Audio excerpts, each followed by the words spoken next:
عيد يا جميل واحد رواد صالون الشعر ميرفت جابر الشاعر الصعيدي المقرب الى قلبي جدا عز الدين امين محمد فليتفضل.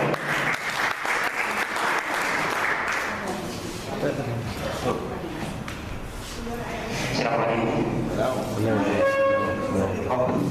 هزر طلع لي مرتب كده مبتدع.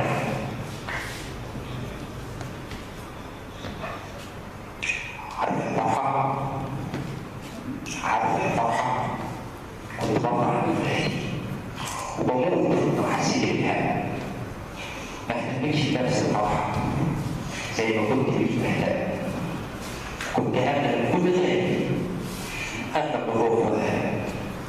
يا ريت كتير كنت بشوفك حلم جميل من تحت وجنب.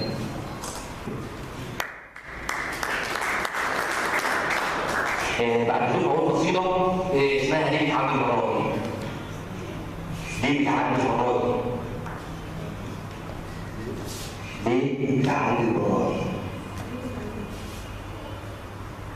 ما كل مرة الشمس بتطلع، ما كل مرة الشمس بتطلع وبتعدي وبتروح الغيبة، ما كل مرة الحسن بيموت واللي بتفضل عايشة نعيمة، ما كل مرة يسيب يروح وبتفضل بهية سليمة، ما كل مرة بتتجري وجراحك بتبقى أليمة، ما كل مرة بتصلي وبتسامح وبتبكي كريمة. طب ليه بتعدي المرة دي؟ ليه بتعدي المرة دي ورد أي نهاية كريمة؟ بجد كرهت الكلام؟ بجد كرهت الكلام؟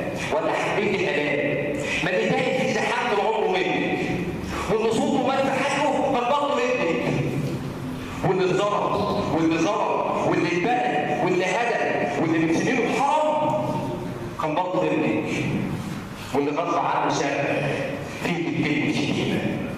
ليه بتعدي المرات ورد اي نهايه قديمه؟ انت قلبك منك ده؟ انت قلبك منك ده؟ ولا مليت الحياه؟ ولا حبيتي الام وحبيتي دموع حمامك وبقيتي كارهه هناك وحلمك ليه بتموتيه وهو لسه في مبتداه؟ حبه الذات اللي ليكي ولا ضحكوا في يوم عليكي وفهموك انك عقيمه؟ ليه بتعدي المرات دي ورد اي نهايه قديمه؟ راحت فين منك ارادتك؟ راحت فين منك ارادتك؟ وراحت فين منك سعادتك؟ مش انت اللي كنت زمان الزمان بيقول يا بختك؟ مش انت اللي كنت زمان قلبك عيش بطريقتك؟ لا مش انت صدقيني اللي من جوايا عاشقتك. ده انت كنت زمان عروسه كنت عاشق لملامحك. هو تقول اتبسطتي ومتأثر فيكي كمان. لو هتقول الروح بصوتك يبقى سكوتك هعشقك. لو هتقول الروح بصوتك يبقى سكوتك هعشقك.